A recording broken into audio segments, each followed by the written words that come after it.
Welcome to the In Pursuit of Luxury podcast. I'm Shaun Borstrock. On today's episode, I'm thrilled to be chatting with Dr. Brett Staniland. Brett's a fashion writer, academic, activist and model. And after being in the modelling industry for over 10 years, Brett is an expert in the area of sustainability in fashion and creates multi-platform content around these topics. Brett Staniland, welcome to the In Pursuit of Luxury podcast. Thank you for having me. It's a pleasure. Good to see you. So I want to start with a bit about you and your history. So tell us kind of what you do and where you came from. Well, now I work in fashion, but it wasn't ever really a prospect when I was growing up. Like most kids who grow up in the Midlands, I just was trying to kick a football every minute of every day, and ended up falling into academia first. And basically, as much as the fashion industry I knew was basically just Paul Smith and Vivienne Westwood, and that was about it because they were kind of local. And it wasn't until I started my PhD, which was, my life, like 13 years ago now, where I just got scouted walking down the street with my brother, and that was how I got into the fashion industry.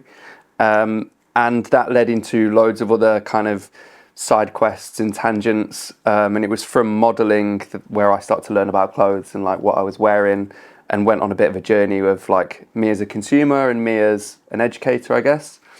And that naturally bled into social media and then being a bit more opinionated, and eventually evolved into what I do now, which is what I find just mowing online most of the time, but also doing some writing and content and everything that's possible. Right. And how is moaning online for you? It's good. Sometimes I feel like I run a tabloid because bad news travels better than good news. But it's become something that I think over the last 3 or 4 years, like the world has kind of caught up with me. I've been doing this for about 7 or 8 years where I talk about the bad side of the industry quite often, and then try and talk about like trying to educate consumers and people around material innovations or consumerism. But for a while I felt like I was just talking to a brick wall. But now it's become like that thing, we've always cared about the planet, like we want to get in on this too. And now it's being able to become a job, whereas before it wasn't really something that you could do and actually earn a living out of. Yeah, but you love fashion, or Yeah, because I'm obsessed. Yeah, because there is this kind of misconception that people who talk about sustainability or recycling or the environment related to fashion kind of hate the industry. Yeah, I think when I say like I'm an environmentalist who works in fashion, I'm actually a fashion person who became an environmentalist. And I think the industry has a lot of kind of people who are advocates for the climate, but they've come from either like scientific backgrounds or economic backgrounds or anything else, became an environmentalist and then saw how bad fashion was and decided to like jump onto fashion as like an industry that really needs to do better. Whereas I started off just really adoring clothes. I was obsessed with all the creative directors and all the fashion houses and wanted to learn all the history, and then thought, oh my God, like we actually have a huge industry that's quite damaging. And I explain to people, it's like dealing with family members you love. And it's like you argue all the time because you want them to be better. And that's how I feel about the fashion industry. Like I argue and I fight with it because I love it so much and I know it can be better. Yeah, and that's kind of the approach that I take. Right, I'm going to use that. We argue to make things better. I'll use that with my mother. Yeah, exactly. She says you always argue. It goes down really well usually, yeah. Right, so let's start with the creative directors. You know, we've seen over the past, 10, 11 months, like huge change. Yeah. What does that tell you? It's it's referred to as like the musical chairs of the fashion industry and creative directors. I mean, at the time it tells me that like brands simply don't know how to react to consumers and consumers don't know how to react to brands. I think before you'd get like a good decade or so out of a creative director, you get a full movement and it just naturally reach its end and then there'd be a change. Whereas now, because it's so results driven and data driven, they're like, this isn't responding well within 6 to 12 months. We need a change immediately. And then again and again. And at the same time, I think the next progression of that is the movement of CEOs and CMOs and CFOs. And they are equally now like they've hired a new CEO because they need a new strategy, who's then hired a new creative director. And the whole wheel just starts again. And it's just become utter chaos. Yeah. What impact do you think that's going to have in the long term? Because, I mean, aside from all of that, we're seeing like luxury brands, which, and you know, I mean, I'm not a fan of the whole term luxury brands, but we've seen a downturn, a significant downturn in consuming. what do you think the impact of kind of all this, the musical chairs, is going to have on kind of perceptions, sales, aspiration? Yeah, I think before people knew they liked something, and especially my friends who don't know the creative directors and don't know brands as well as I do, but they buy the stuff. They liked a brand for a good few years, and then all of a sudden couldn't work out why. And I was like, you didn't really like the brand. You liked the person who was in charge of the creative direction of the brand. Yeah. So my friends that liked Louis Vuitton for years and my friends that liked Gucci for years now all of a sudden are a bit like, oh, I don't know if I like this anymore. I'm trying to explain to them, you liked Alessandro Michele. Yeah. That's the period you like. So you can now follow him to Valentino and you'll realise that you now like Valentino weirdly. But I think when that kind of turbulence becomes really short term, people are left like trying to find a brand that they like, and because they want that identity as well, they want to wear, most people for the most part, want to wear the brand with the logo so that it tells everyone that this is who I am. Yeah. And they want that affiliation identity. And now they're kind of lost because they don't know where their person is, or they move along too quickly that they can't keep up. What I like and what I find interesting is that the brands who have done well in this period of turbulence and like downturn in luxury sales are the ones without the logos. So it's the Zegna, the Brioni, Loro Piana, Brunello Cucinelli have had some of their best and most profitable years at times where, for the most part, the industry is really, really struggling. And I think that then just talks to taste, yeah. An actual product and craft, rather than pure superficial aesthetics. Okay, interesting. So would you consider those five to be luxury? Luxury, I think likewise with you, it's a loose term that gets thrown around a lot. Yeah. And even like Zara can use it when they talk about certain lines that they produce. I don't know, it depends how you define luxury. For me, luxury is, like everyone, exclusivity, I guess. That's luxury. And I just think it's construction and materials and composition and complete transparency in supply chains and knowing the person who made your stuff. That to me is a luxury product, but I don't think it should be a luxury to know who makes your stuff. Oh, okay. I think the opposite. Really? Go on. No, because I think it's important. So if you're buying if you go to a tailor, yeah, you're going to the tailor knows you. They're looking at you, kind of measuring your body. They know how the suit is going to fit on your body, and that's an experience that you're not going to get if you go into any Zegna or Loro Piana or Armani and buy a suit, even if it's a custom suit, because the guy's just measuring you and sending off. You can't go downstairs and see the guy cutting your trousers. Yeah. So that's how I think that's a luxury experience, for sure. The luxury experience is being able to shake the hand of the person who made your clothes is a luxury experience. But in terms of transparency, that should be a given across all things that are made, is what I'm trying to talk to. Yeah, absolutely. Yeah. And so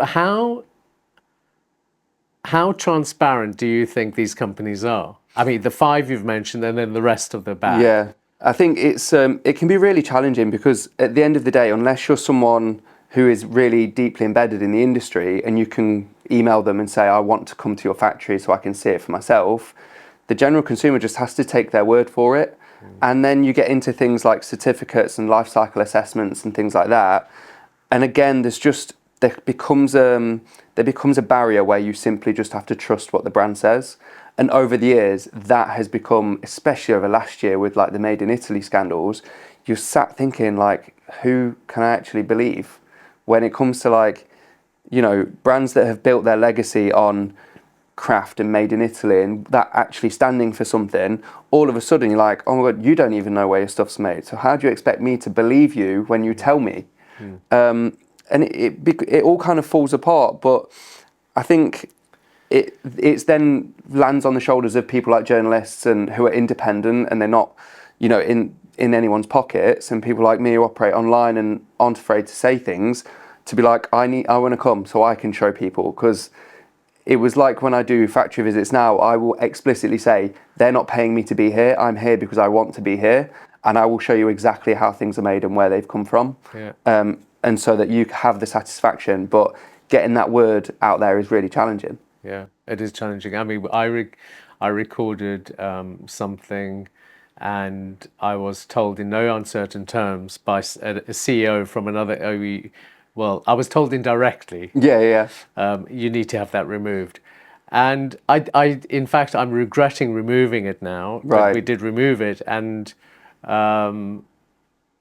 it's just they just don't want to be held Yeah. accountable to anything. Yeah. The one, I think last year I covered a lot of the Made in Italy scandals, and the one that I really kind of enjoyed was the Tod's one, because Right. their boss came out like basically immediately before the press release got out. And I remember talking to the people who worked at Tod's at the time. They were like, you can't really control him. He would just like take his own thing and go and talk.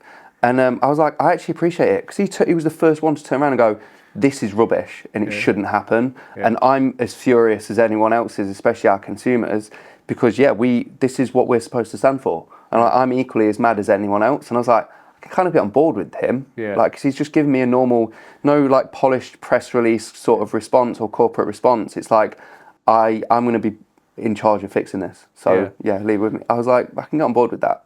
Yeah, and I because I do think it's important for these guys to be open and honest. Yeah. And when they're not, and then they question, then there's obviously something not quite right going on. Yeah, I've said this a long time with like the whole sustainability stuff, and there's brands that people regard as like sustainable brands, and I might disagree with their methods, but the end goal that we both have is the same. Yeah. And so I'm like, well, if you think, for example, like vegan leather, when it was plastic, is a more economical, environmentally, sound solution, as opposed to like me saying vintage leather or even like bio-based leather, then okay, as long as your heart's in it for the right reason, and my heart's in it for the right reason, in 10 years' time, we'll find out, we shake hands, have a cup of coffee, and one of us will be right and one of us will be wrong. Yeah. And I could kind of get on board with your methods if you genuinely believe in what you're doing. Yeah. Without any greenwashing or like, Right. along just the way. being honest. Yeah. Yeah, If you're honest and you genuinely think that's the solution, cool, crack on and we'll see. Yeah, but so many fashion brands, luxury brands, whatever you want to call it, well, fashion brands and luxury brands. I mean, they're not transparent in their supply chain is so kind of opaque. I mean, the Louis Vuitton one is the perfect one, or Goyard or whoever, because they're using their plasticized, polyvinyl propylene, and they're churning out millions of those bags a year. Yeah. And their environmental statement or sustainability statement on the kind of purchasing page is only for the leather. Is that, It's there's just so many loopholes. And I remember like starting out and like talking about sustainable fashion, and it was just so simple because we were uneducated mostly. So it's like when there's this new innovation that comes along and it seems to have been like, embraced by a brand, and they're like, look how good this is compared to the rest of the stuff. But it's not until you do a little bit more digging that you realise, actually, that's not as good as you probably claim it is. Yeah. And then with the legal framework, they might not have to declare all the things that might be on the bad side of their developments, but they can just claim that the 80% good stuff they've done is great and amazing. Yeah. Just, we can park this around the corner until someone else finds out about it.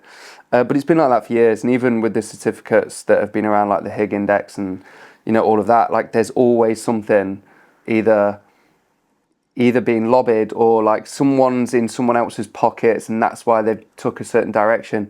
And it's really, really, really confusing. But I genuinely think for many years it was designed to be so, because the more confusing you make something, the more you'll just deter people. And I think that's why sustainability and sustainable fashion has come against some like friction with people, because we've been bombarded with information for like 5 or 6 years in a row now. And you'll see now people are just like, as soon as I see the word sustainable, I don't want to know. Yeah. Like I'd rather not see it. And it just has become really like this touch point for a lot of people, because we just don't know what we can trust and we don't know what information's correct or not. So how do we change that? This is kind of my plight now. Yeah. I think it goes back. It's a reversion to a lot of things that we've had before. So one is like, I've told people for a long time, it doesn't matter what new innovations that come along, what new marketing tactics there are, or anything like that, like any developments and any progress, it's all good, but the main thing we all have to do is just less. That is the number one best thing every single person can do, is less. In the late 80s, early 90s, we bought 12, 13 items a year. it's now approaching probably 90 to 100. All of everyone's style icons were around then. Like, no one is walking around today saying, who's your favourite dressed person in the world, or like of all time, and it's like someone born in the 2000s. It just doesn't happen. Yeah. They're all like, for blokes, it's usually like McQueen and, Right. you know, the Newmans of the time and Cary Grant. You know, they're the people you look at and you think they're the style icons. They didn't buy 80, 90, 100 items of clothing a year, so why do we need to? It's about like personal style. And I always say, like, developing your own personal sense of style is a huge thing you can do in terms of your own personal environmental footprint. And then from the brand's perspective, I think it's, again, a reversion to real craft. Products that are built to last, products that are built to embrace the second-hand market, and products that are like designed to be passed down generations, because that's how I grew up. It was like, one day my dad's cool stuff will become my cool stuff. And I think that reversed kind of, people might say regression, but I think that's genuinely going to be progress. Yeah. Do you have anything of your dad's hand? Yeah, I've got loads of stuff from my dad's. do you? Yeah, and even I grew up really working class, obviously in the Midlands, and even to him it was like, right, if you can get like a Burberry trench coat, it will last you forever. A pair of Church's shoes, they'll last forever. And his dad bought a pair of I think Lokes or Crockett and Jones. Yeah. And they were his, and then my dad passed away last year, and I went into his wardrobe and found them, and I was like, right, I finally get to wear these. And I think the same can be said for like watches and old watchmaking. That's like probably the epitome of craftsmanship. Things that get serviced every year, and you look after them and clean them, and they last for generations. And like, fashion could learn so much from that. Yeah, it's interesting. Crockett and Jones shoes take a bit of getting kind of wearing it. So do most of the Northampton cobblers. Honestly, I would say they hurt you for 2 months, and then they're your best friend after that. Yeah, I know. I'm still working through some. Yeah, It's just like, oh my god. they're worth the blisters. They're worth it. So with the, I mean, do you when you think about the sustainability, the mission you're on, do you think about fast fashion, kind of just high street fashion, luxury brand fashion, or do you as separate entities, or do you look at it as a whole? Because they're different. Aren't Yeah, they? they're different, and I think it depends on who you're trying to talk to. If you're talking to a brand, it doesn't really matter, because I think they should all be singing off the same hymn sheet in terms of like business models. Even though they all have very different business models, I think there's some absolute non-negotiables that they should all subscribe to. But from a consumer perspective, it's often been my argument, and this is kind of where I came from with my modelling career, where at some point I says, right, from now on, no more fast fashion brands, no more real like high street fast-ish fashion brands that's what they were back then. And I want to turn more towards luxury brands. And that was because it was just simply slower. Right. And in terms of volume, it is a lot slower. In terms of how much is actually made each year, production volume, and consumer volume, it's slow. So it's what I would like, my first kind of turning point to slow fashion rather than fast fashion. And I think then you get to talk to consumers about, right, if you've bought something that's really expensive, are you likely going to throw it away after you've worn it twice? No. Are you likely going to stop wearing it once you've posted about it? No. Are you likely to get it dry cleaned and look after it and wash it really nicely? Yes. And then you start to teach people about like slowing down your consumption. And then you can also talk to, like, you've bought an expensive item that's going to last a long time. When you resell it, you get a good chunk of that money back. Right. And then you're like paying with the same set of money. And so then you can talk about cost per wear. And things like that. And it's like this vehicle to really talk to a consumer about completely changing their consumption habits. And then, you know, I think through my career, ultra fast fashion really came along. And when I do videos online, people are always in the comments like, you know, you talk a lot about Shein and Temu, but aren't they all just the same?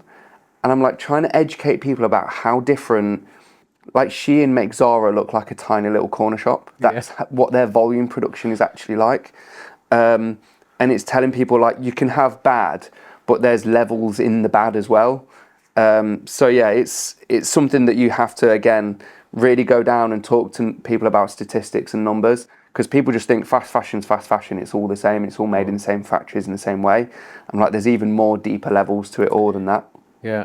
Okay. Challenge. Yeah. So that person who's keeping their thing is at a level, but then you get obviously the kind of super wealthy who just don't give a shit. Yeah. They will just buy, throw away, buy, throw away. I have a friend who's this person. Yeah, me too. And it's just like, but why do you need to continually buy so much more stuff? And people, that probably better than most, people who work in the fashion industry will wear something once. Yeah. And just chuck it out or give it away or, not really care because they'll just be wearing and throwing and wearing and throwing. So, but then it's those people who are, I'm going to get into They're driving the problem. Yeah, they're driving the problem. They're doing the heavy lifting of the problem, more so than a lot of people think. But pretending to be sustainable. But pretending. It's the one thing I really kind of question with my friends that are kind of that habit, and even obviously I've worked as like an influencer to most people for a long time as well, and the amount of stuff that goes around to influencers, they don't care because they're either getting paid to wear it or it's free to them, so it has no value, and just seeing it just get churned and just thrown away because it's just stuff to them. It goes back to that thing about like, why do you wear clothes and why do you buy those clothes?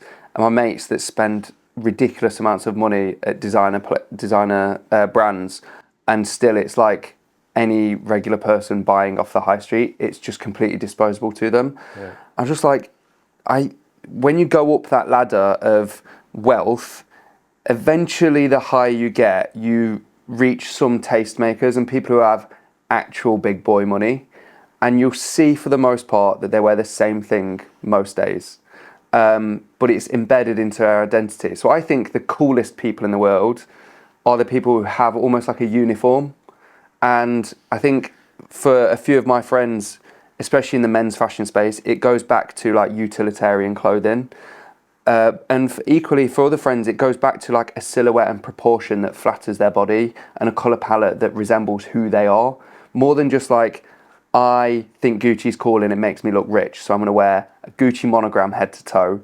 Nice. It goes back to me saying, like, I really like what Christophe Lemaire stands for and Sarah Lynn Tran, and I love utility and utilitarian clothing because it's useful and it's built for use, and that's the sort of person I am too. I like being tactile and I like things that are built for a purpose. I like the Dieter Rams proverbs.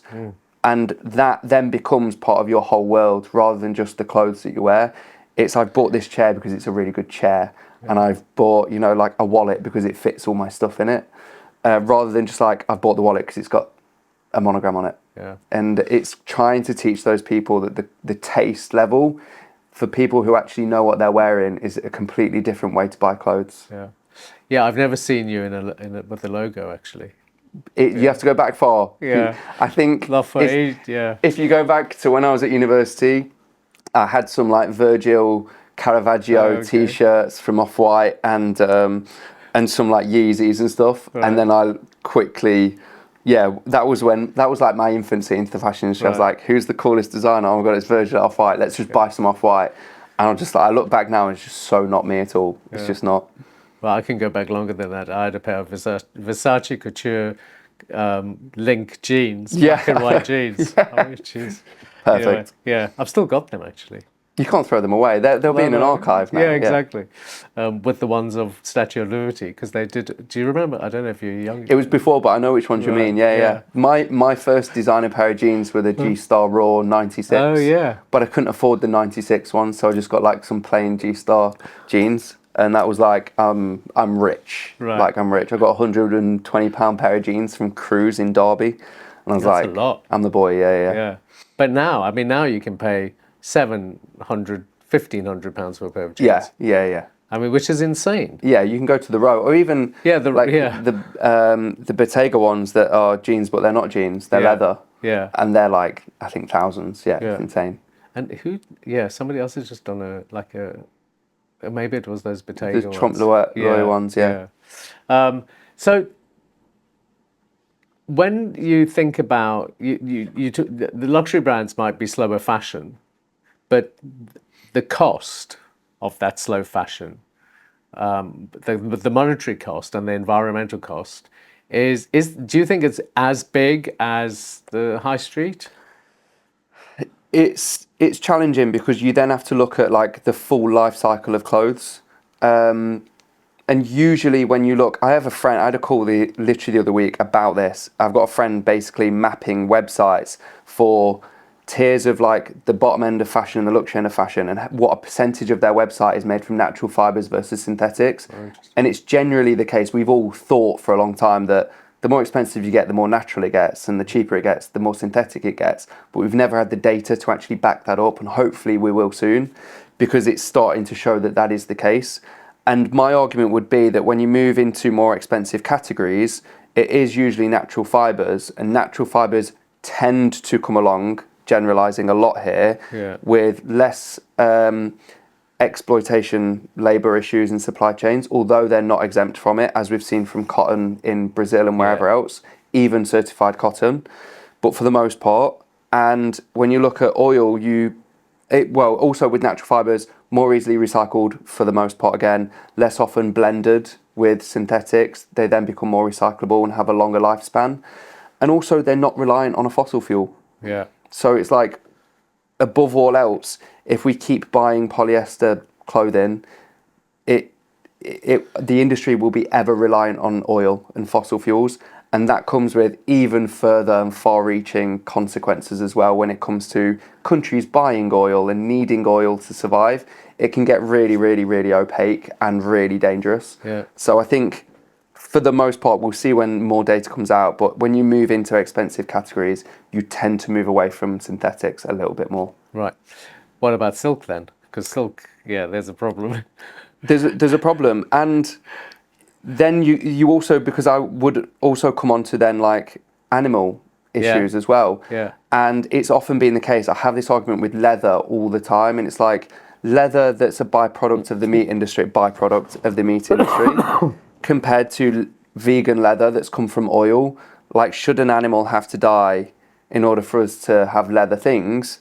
And equally at the same time, if you're saying vegan leather's more environmentally friendly, well, oil has absolutely ravished oceans and wildlife in the ocean, and even on land as well. Once you burn it, it then ruins habitats too. So I don't think vegan leather that's made from like polyurethane, whatever, is exempt from animal harm either. No. And it becomes this like huge kind of fireball of shit, really. Yeah. And can be really hard to kind of weasel one above the other. Yeah. But with silk, so silk is seen as a luxurious fabric. They kill the silkworms. I mean, it's like not pleasant. Yeah. In order to extract the silk. With the vegan leather, it's in effect plastic. Yeah. Some of the cotton that we buy, 100% cotton. It could be shit quality cotton, even though it's 100%. Yeah, and even if it has a certificate, it can still be linked with deforestation. It can be linked with land grabbing and everything else. This is exactly what I'm talking about when everyone's like, what do we do? Yeah. Because the answer is less.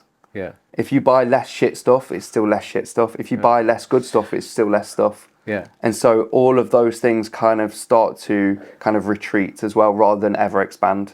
Yeah. The answer is literally less stuff. Yeah. So, and that's a super important point. However, we are constantly bombarded with all this shit, all this advertising to say there's the new this, there's the new that. I don't know. Dior's having how many collections a year? All of them actually, not only Dior and Gucci and Chanel, and they produce cruise, resort, pre-fall. Yeah, fall. It's like, how much stuff do they need to make, and how much stuff do they need to be selling? But you walk into a store, and I just said this to Gemma, in fact, you walk into a Prada store, a Dior store, a Chanel store, whatever, they've got a rack of stuff, and they've got 10 jackets on that, or 20 jackets. You go into Marks & Spencer's, and they've got 40 jackets. You go into Zara, they've got 60 jackets. One style, 6 colours, 12 sizes probably now. Yeah. Maybe not at Chanel, they probably only have 4 or 5 sizes. But that's the one store, and they producing so much stuff. Yeah. It's all about margin. Yeah. So how does the consumer then start to consume less when we're not being told to? Yeah. It's it comes back to the question as like, who do we blame? Yeah. And it's like, I've bought 100 things this year, but it's not my fault, because social media algorithms have told me that my friends won't like me if I don't have this new skirt or new pair of shoes or the in-trend bag. And equally, the websites that you go on are so addictive and are literally programming you to require more stuff. Yeah. And I think it goes back to the thing where, you know, our wealthy friends with deep pockets are also consuming at insane rates. And it's because we are now in an economic position where the epitome of wealth, the visualization of wealth, is an abundance of stuff. Whereas I would say the epitome of, like, I don't know if about wealth, but I think people who have really nice things have one really nice thing that they keep forever. That to me is much cooler than having a room full of Hermes Birkins, floor to ceiling. That to me is tasteless. But then I think, it goes back to, like, if you ask people who's really cool, they'd say like Jane Birkin. She had one bag and it was fucked by the end of it, like completely in bits, and she still used it every single day. That is cool. And now you'll see people are like stomping on their pristine Birkins because they want the visualization. They want people to think that they've used their stuff. Again, goes back to like patina, vintage look, leather jackets. And, you know, cool now is things that have like character, but you can't buy it. You have to have used it for 20 years. You can't just buy a character. So to your point, more to your point, it's you have to take back ownership of like your algorithm. You have to take back ownership of your your sense of self-worth. And it's like your worth is not a little consuming bot to a big conglomerate. It's why do you need things? Is it so that you think you look cool on Instagram to your friends, or is it that your friends have peer pressured you, or is it that algorithms and dark marketing patterns have pressured you into buying it? Buy things because you need them or want them yourself, not to satisfy external sources of motivation. Yeah. No, and I think that, well, the point of that is the wealth is in your confidence 100%. to stick with what you've got. Yeah. And not buy into all the other stuff. But it's insane. Like when you look at the research studies into like the Shein website and the app and Temu's app as well, and they're like more addictive than gambling platforms. Right. And it's because it's like, if you don't buy this in the next 10 seconds, the offer's gone. If you buy this, but then also buy 2 other things, you'll get it for half price. It's like, oh shit, I need those 2 other things now. Otherwise it's going to go. And I need to do it before midnight. And all of a sudden you've bought 15 things that you never even needed. I've done that once. You weren't even looking. No, you weren't even I ended looking. up with it's so ridiculous. I've never been onto the Shein site, but I've been onto Temu once, and I ended up with exactly that. With a bag sealer, doesn't work. A tile kind of washer that I've not ever used. But you needed it just in case. Oh, you need it to fulfill the free shipping. I mean, But then is that your fault or is that their fault because they've literally programmed you to do it? By telling me it's cheaper. I think it's like this real weird balancing act. I don't think people are fully, you know, out of the woods themselves. We need to be stronger. Like I always tell people, like, grow up. Like maybe you just need some tough love. Like stop being an idiot. But also the brands are geniuses at it, and that's why they've become so successful. Yeah, and that's why, I mean, you know, like you say, Zara's a corner shop compared to Shein. Yeah. Which is also insane, because I mean, is there data that tells us how many items that Zara produce a year? I know that I did some analysis on Vuitton and the number of bags they produced a year. Oh, really? Yeah. Yeah. And of one style, it was like 280,000. Which is a lot of plastic. There's some data. So a couple of years ago, the Business of Fashion produced this figure called an incomparable churn, and it had LVMH Group, Inditex Group, I think Boohoo Group, H&M, and Shein. And it literally is like small, and Shein is like that next to them all. And that was the amount of styles added to their website in a single year. And I think the fast fashion brands that we all know were at like the tens of thousands. And then Shein's was something like 370,000 in a single year, which is 1,000 a day, more or less. It'll be more now.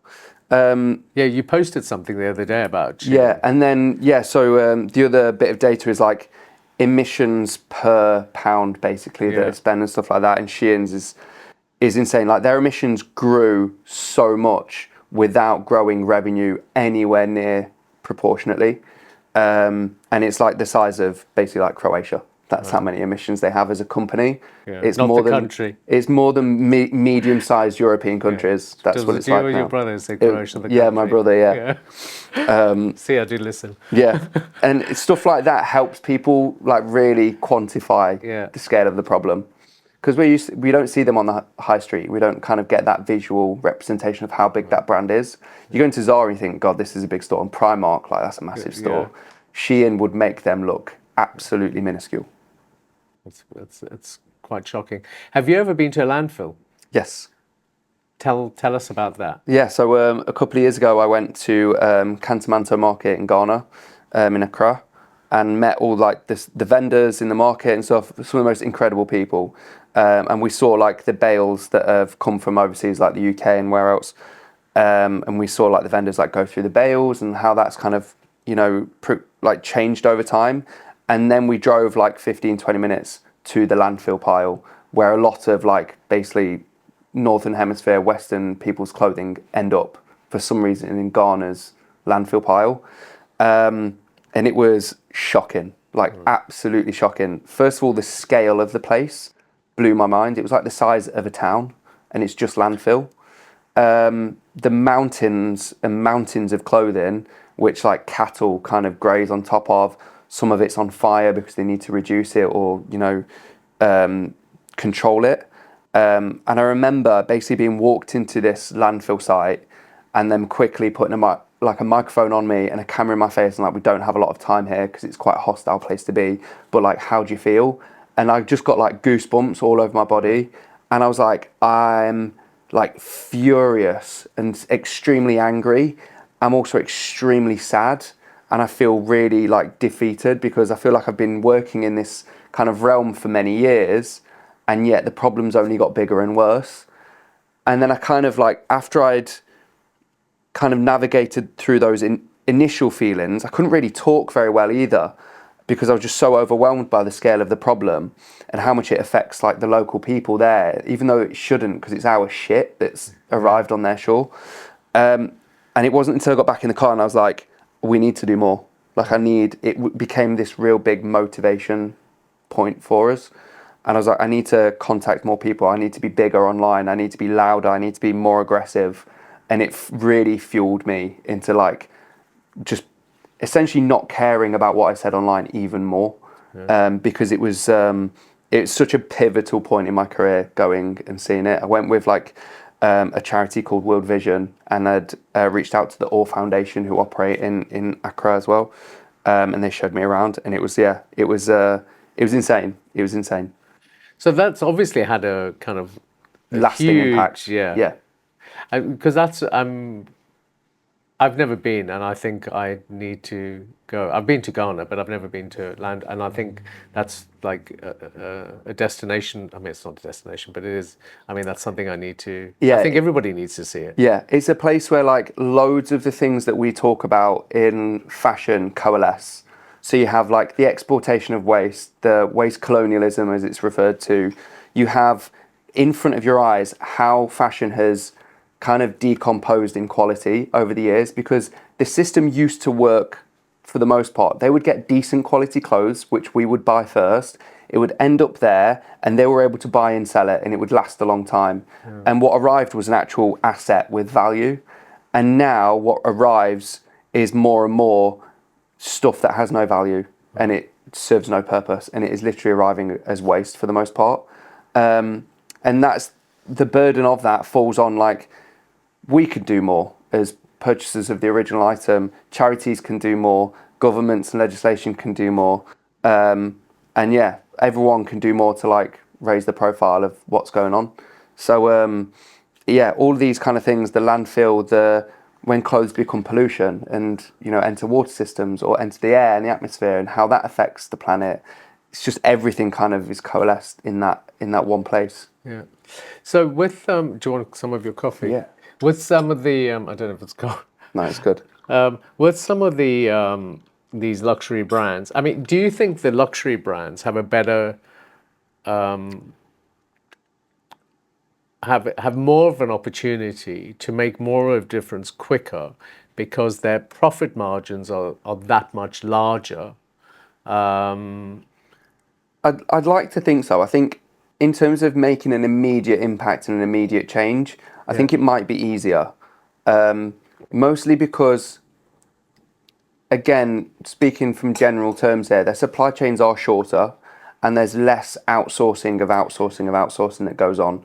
That's where supply chains get really opaque, because you send an order to a factory who secretly can't fulfill it, and they'll go and ask 3 other factories around the corner to make it for them as well. That's when you start to think, like, I have no idea who's made this. Yeah. Whereas for it is slightly, it does happen in the luxury space, but less so. So if you're talking in terms of immediate impact, it can be changed there, but also just in how deep their pockets are too.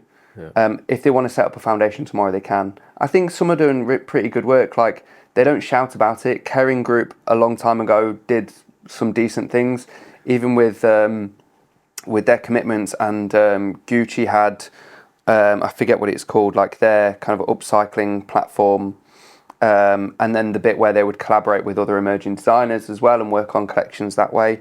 But I demand more from brands that I would like to support. And like, when I buy stuff that's from Zegna, if you get caught out doing something, I don't think they ever would, but if they got caught out doing something, I would be furious. Yeah. Because it's like, you're supposed to be one of us. Yeah. And you've said for years, and like, luckily, they do pretty good stuff. Yeah. And the same with, like, I think most people know me for working with like Churches and Brioni and brands like that. Like, you better not. I've like stuck my neck out for you guys, and you're supposed to be the top of the chain. So don't mess it up. Yeah. Well, Churches is Prada, isn't it? Churches Prada Group now, Yeah. Hopefully they won't. I can't see it. I've been to their factory in Northampton too. Yeah, which is amazing. It's amazing, and I love meeting people who are like, oh yeah, my granddad worked here, and my dad worked here. Now I work here, and I'm like, perfect. It's great. But so, and that's a sustainable story. Yeah.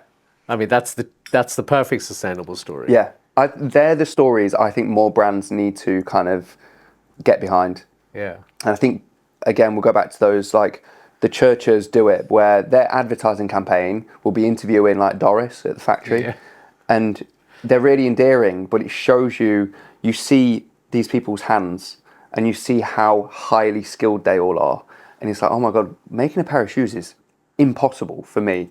Yeah. Like, it is an extremely high skilled job. Yeah. And the same when you see tailors like on the row and in Italy, you see them do their job, and all of a sudden your perception of clothing and how clothing's made changes. Yeah. Because they're not just printed by a big machine. No. Like, someone somewhere makes them, and I couldn't do it.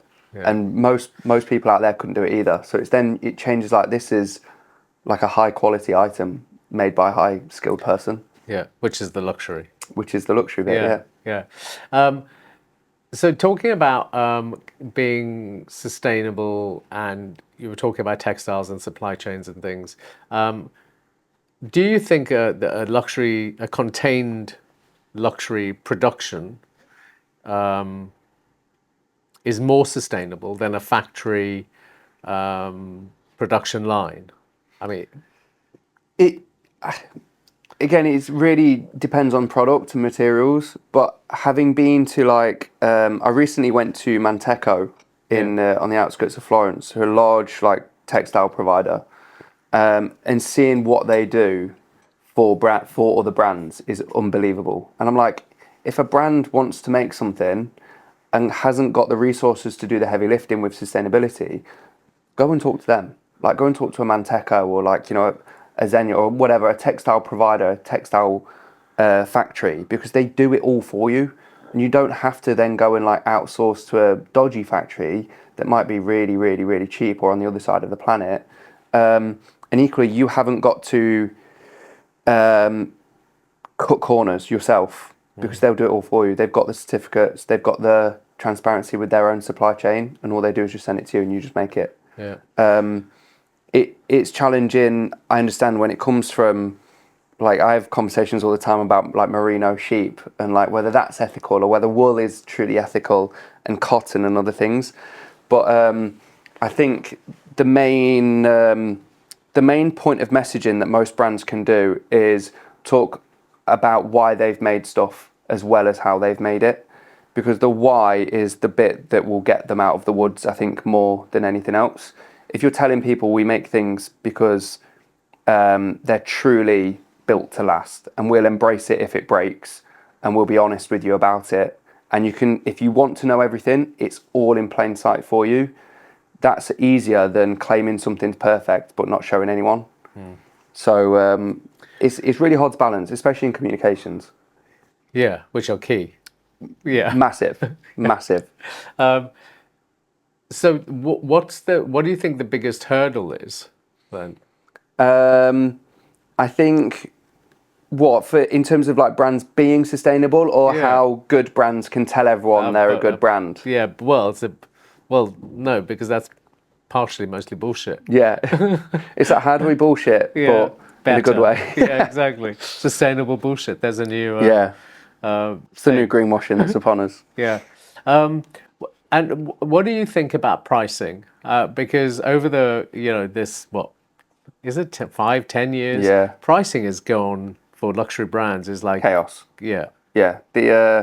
I draw this comparison a lot as to why people have kind of turned their back on luxury for a little bit, and also getting bored of sustainability at the same time. Yeah. And then it's all kind of everything seems to be true at once. Like, luxury fashion is getting far too expensive, even for the previous like middle class who might be an office worker in New York who could buy a pair of Manolos and whatever else it was.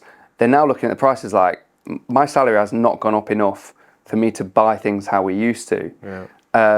And then equally, quality's diminished too. You're no longer getting gold hardware, or like actually, a bag that's stitched in the way it used to be, because it's quicker and cheaper to stitch them in different ways now.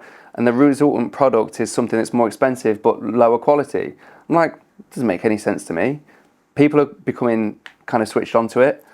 And so they're left with like, right, where do we now buy stuff that is luxury, well-made, accessibly affordable, whatever, but still like a premium product?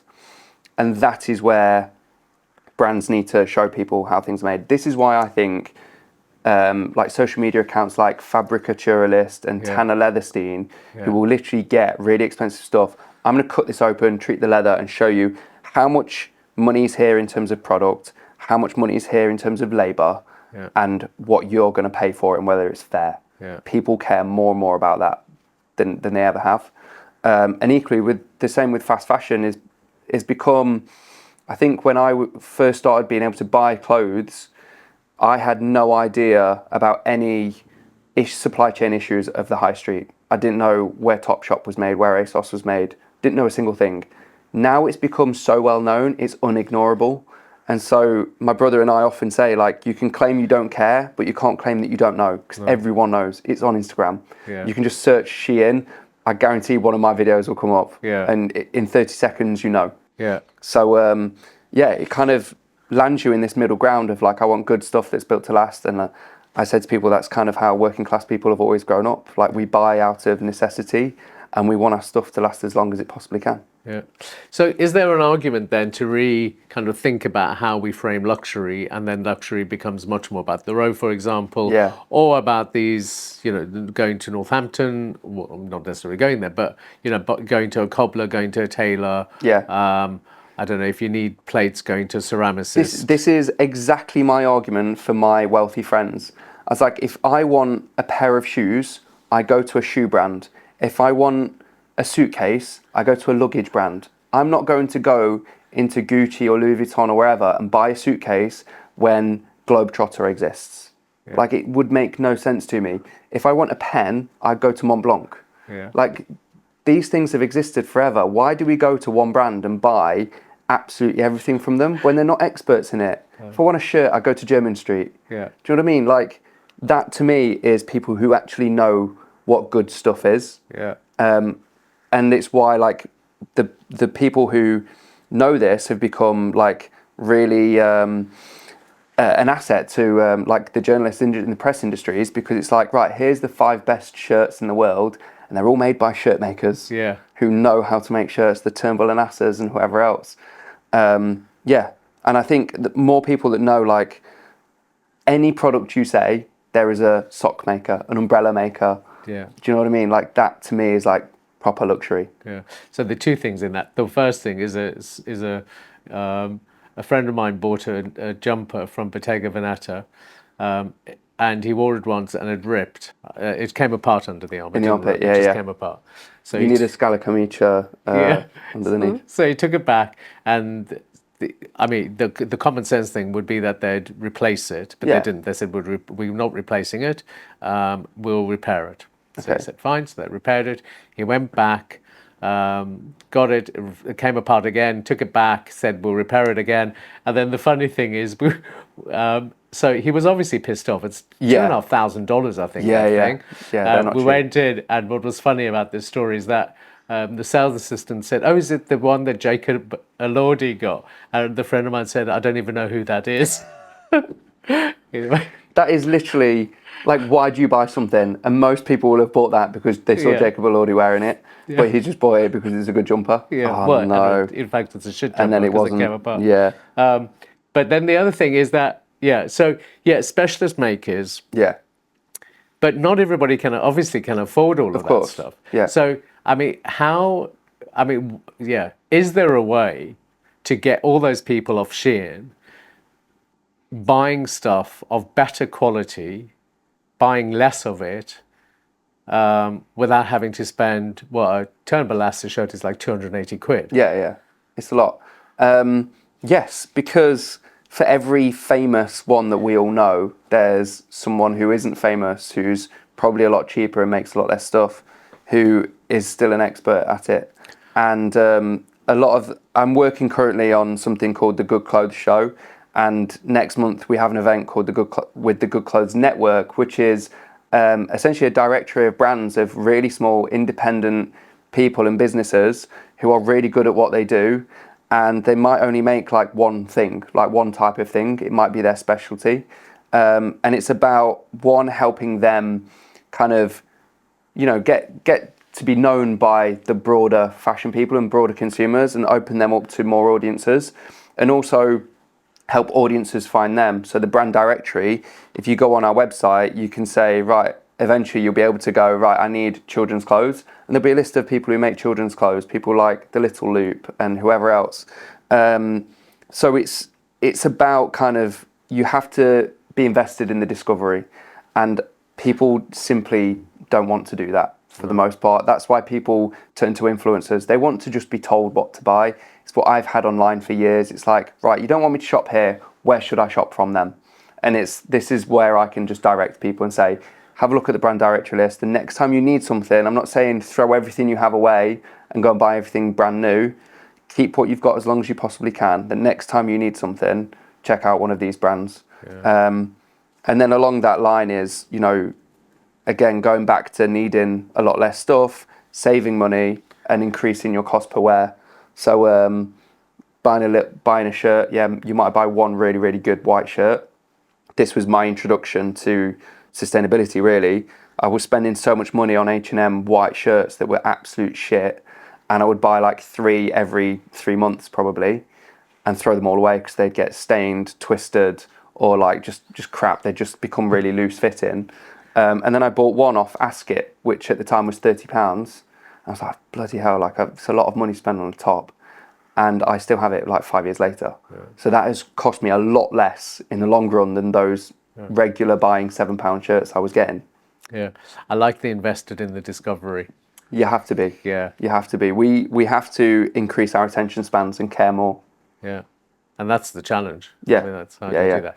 Okay, so we were in New York last week, and we did a bit of filming around Canal Street. Yeah. Where they sell all the kind of fakes or dupes or whatever you call them. I mean, really kind of really crap quality stuff. Yeah. It's not good stuff.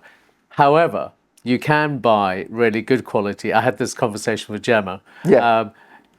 Is it a bad thing to buy a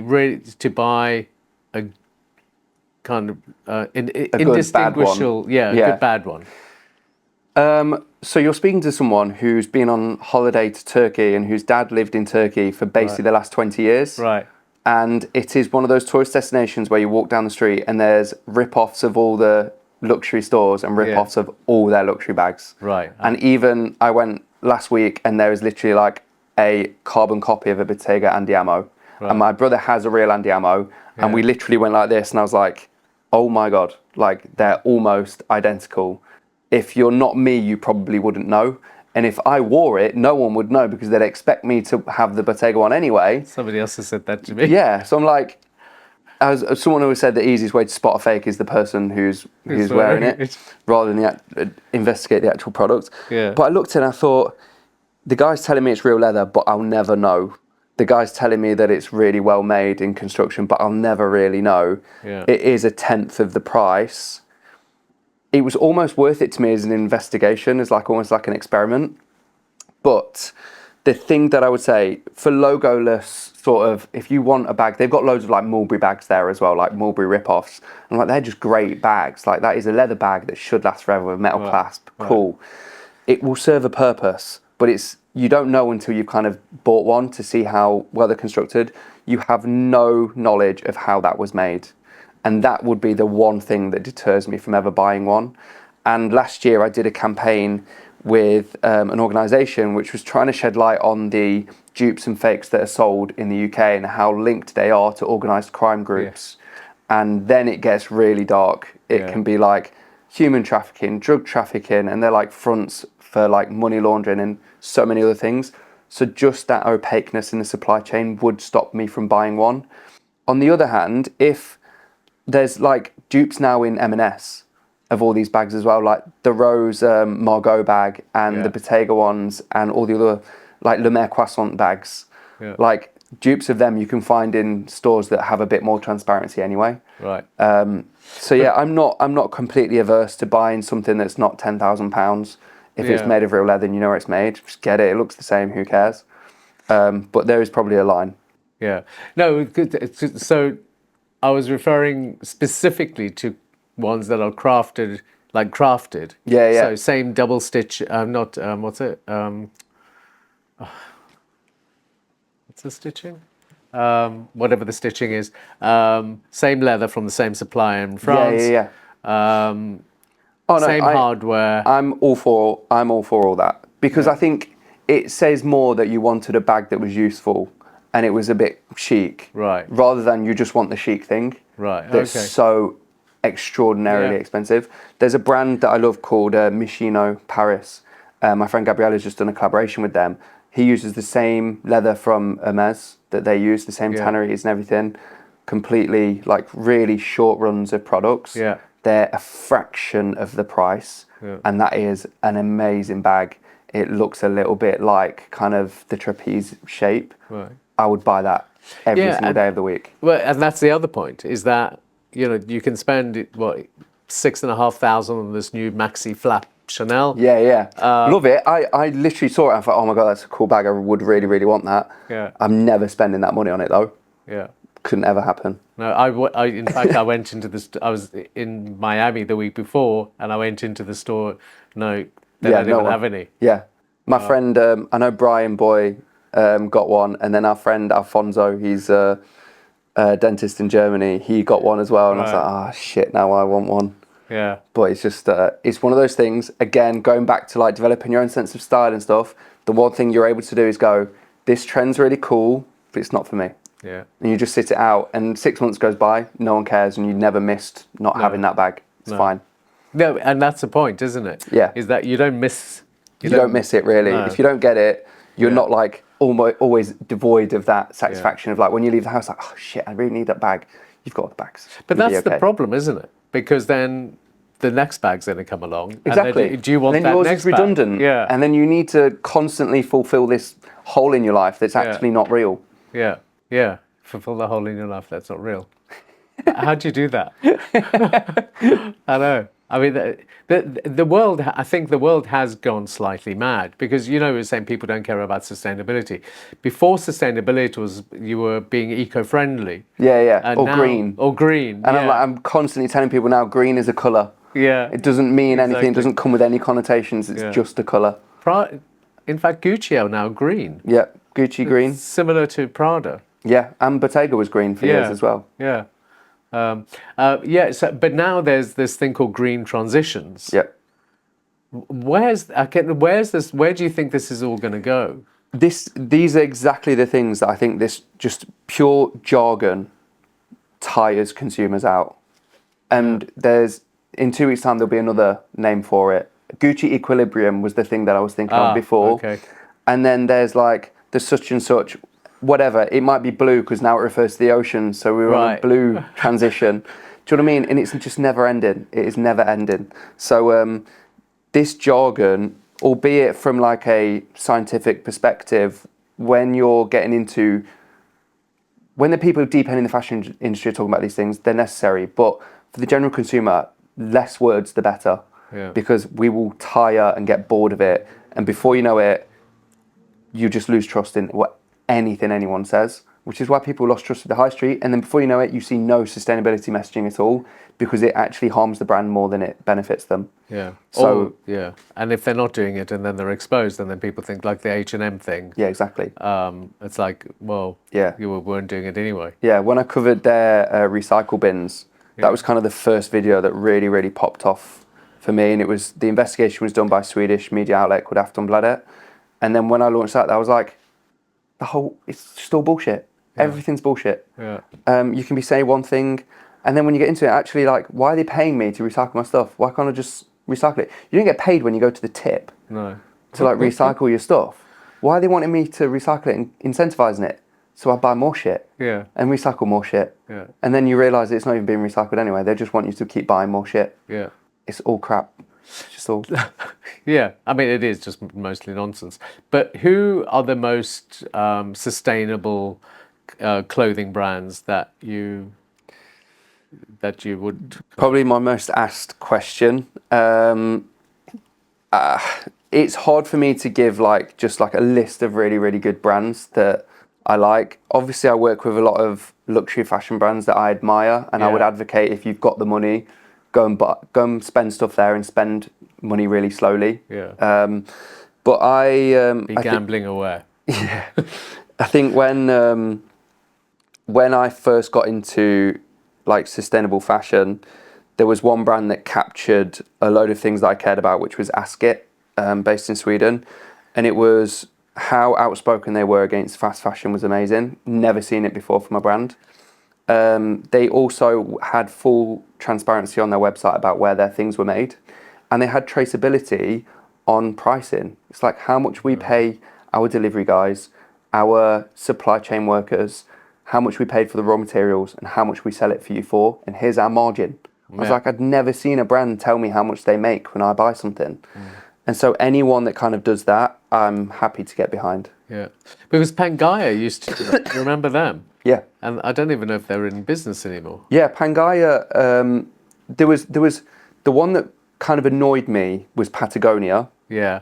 They annoyed me for a while because they were kind of built on this premise of environmentalism. They'd named their business after a region in South America that was in tune with the environment.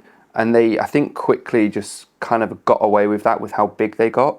Pangaea, on the other hand, are like a biomaterial science company who make clothes. Yeah.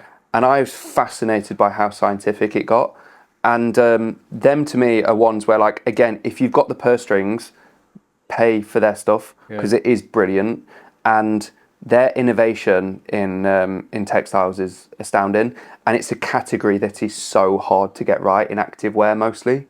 Activewear is plagued with plastic. Yeah. And I think they're the one brand that are really, really doing well to kind of dispel myths around activewear and show that you can do it. And if more and more people bought into it, then everything would get cheaper for everyone else as well. Right.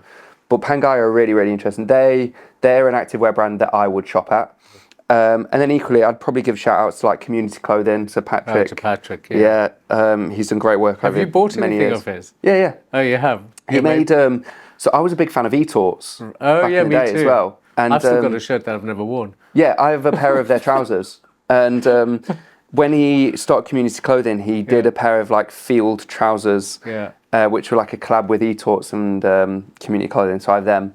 They're brilliant because it's hard to find. I love wide-legged trousers, and he made like some massive wide-leg trousers. So I got them, and I also got some of his activewear. I have a vest, a Community Clothing like running vest, which is cool. And again, it was one of those things where like I'm going to get this because I want to see how it actually works compared to my other activewear. And I've still got stuff from like Lululemon. I'd never buy from them now, but I have stuff from like 10 years ago that I still wear. Right. And it's interesting making the comparison between how things like last and how things perform. Yeah. Because it is a performance category. So yeah, there's a few. I'd recommend going on my Substack and seeing the brands I talk about on there. We'll do that. It's called Fashion's Not For Everyone. Yeah. Oh, okay. Oh yeah, I've seen that. Yeah, I've seen that. You mentioned that you were interested in kind of in textile innovation. How's that manifested itself with you? That came from like when I started off as a model. So there's like a few things didn't just happen overnight, and it's kind of a few things happened over the course of a few months for me. But I remember being on set and just really taking in how much clothing I was shooting day by day. I was doing e-com and it's gone from like 20 looks to like 50 looks a day. Right. And I was like, Jesus, where is all this coming from and why do they need to sell this much? But the other thing that happened at that time was me going like this and I'm like, I'm actually going to look what this is made from. Yeah. And I'm like, I had no idea what a polyester was. Or really, I didn't really know what wool was. Like, what does it come from, a sheep, a ram, a goat? Like, what's cashmere compared to like whatever? And that set me down loads of rabbit holes. So then I'd wanted to learn about like how differently a goat eats the ground compared to a sheep and why that has environmental kind of repercussions. And it got really, really niche and nerdy. And then, going from doing like one of my first factory visits to Redder wool on the outskirts of Milan, and them showing me the things that they can do with merino, I was completely like fascinated. Like watching them use merino as like a sports material as well as something they'd make a suit from, blew my mind. And then that, just led into like loads of really, really nerdy stuff. But again, I think that comes from my analytical kind of brain from my PhD and from my dad being really tactile and an engineer and wanting to know where things come from and how they're made. It's just the itch I get in my brain that I can't kind of get rid of. It's like my OCD. And what are you going to do with that kind of knowledge? Are you still I'm hoping, into it? I mean, my kind of dream would be to make a series on TV that was entertaining and informative. And I think loads of kind of industries have benefited from these entertaining kind of Netflix series like Seaspiracy and Cowspiracy and, Game Changers, where it's just really cool and nerdy to know about what eating meat does to your body. And I'd like to make something similar about fashion. There's just got to be an appetite for it, I guess. Yeah. But I'd love to include like everything from the landfill pile in Ghana to material innovation and textiles and supply chains and just immerse people in my world that I get to see all the time that the average consumer just has no access to at all, and neither did I growing up. Yeah, and would benefit from access. I'd like to think so, yeah. Yeah, I'd no, like absolutely. To think so. Have you ever been to the Harris Tweed Hebrides mill? No, I'd like to. I'm good friends with some people from Harris Tweed, and I work with British wool a lot. Maybe that's the next trip I do. Yeah, because Margaret McLeod, who's the CEO of Harris Tweed Hebrides, is a friend of mine, and I kind of, that is a thing for me, even though it's so itchy. But it is a thing because I've been up there a few times. We've done a couple of projects together. But what's amazing is that whole network, community of weavers who are in the crofts and the mill. I mean, it's fascinating. I did one with Barry Knitwear. Oh yeah.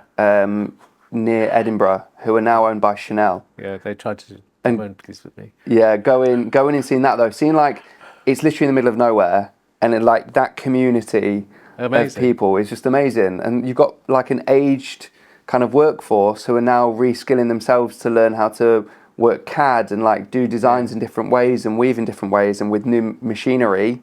And then equally they're like, right, we're partnering with the local colleges and universities to try and get young people involved and invested. And I was like, the local community thrives when that business thrives as well. Yeah. That connection, that like local connection, is really, really important. Yeah. And I think that's, I mean, going back to this whole fast fashion thing, is that fashion companies are so obsessed with the bottom line, Yeah. and kind of shipping materials in from China Yeah, or yeah. India or wherever. Wherever's cheapest. Yeah, but we've got a whole and they're charging. Their margins are so large. Yeah. That be less greedy. We've got a whole country here of people who could probably do what they're doing there. Why don't they just source locally? But the thing that really frustrates me, and the thing that I think is really, really short-sighted of people, is the impact shopping local has.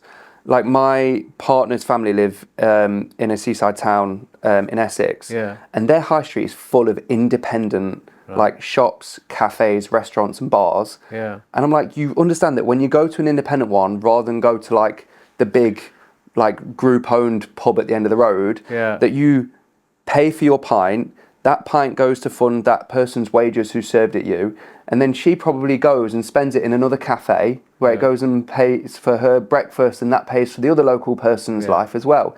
That money just stays in that community and recirculates over and over again. And at the start of this year, my brother and I and a few friends from the football industry, we got a restaurant in Derby where we all grew up. And it was the same thing. Like, I wanted to hire all local people, use local products as much as we possibly can, use a local bakery to get our like croissants and stuff, whatever it is.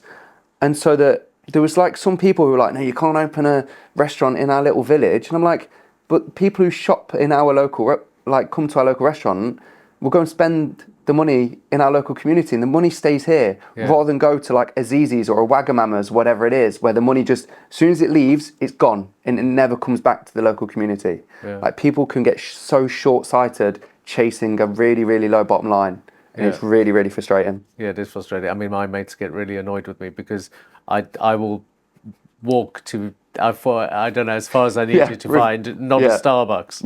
I'm the same. We'll walk past like, there's a Starbucks here, or 20 minutes down the road there's a tiny little hole in the wall, like we go in there. I think Chris has experienced that with me. Brilliant. So as we're going to end, as I always end, by asking everybody I speak to, what is your luxury? My luxury, I had a thought about, I did think about this, and I think my luxury is, this is going to sound really niche, right? My luxury is my comb, my hair, my little hairbrush comb. Brilliant. And I have two. One is made by Officine Universelle Bully in Paris, and it's like this little luxury that I use every single day, that is such an embedded part of my life. And every day I get to wake up and I see this really nicely made tiny little thing that is perfect and serves its purpose. It will never break. I'll never need another one. And it comes in a really nice red little red pouch with a little button on top. That to me is like the perfect item. And my other hairbrush is one that my dad used to use when he was like 15, 16. It's got teeth marks in the handle from where he used to put his gel. He'd bite the handle and do his hair and then pick it up again. It's still got his teeth marks in it. And those two things that I use every single day are the thing that's like the epitome of luxury for me. Something that's super old and has been passed down to me, and the other thing that's just immaculately made and will last forever. Brilliant. Brett Staniland, thank you so much for joining me. Thank you. Thanks to Brett for joining us. Thank you for listening, and don't forget to please subscribe, including our YouTube channel. And of course, you can catch up on all previous episodes of the In Pursuit of Luxury podcast on your favourite listening platform. And thank you to Henry's Townhouse for hosting us again for another amazing episode of the In Pursuit of Luxury podcast.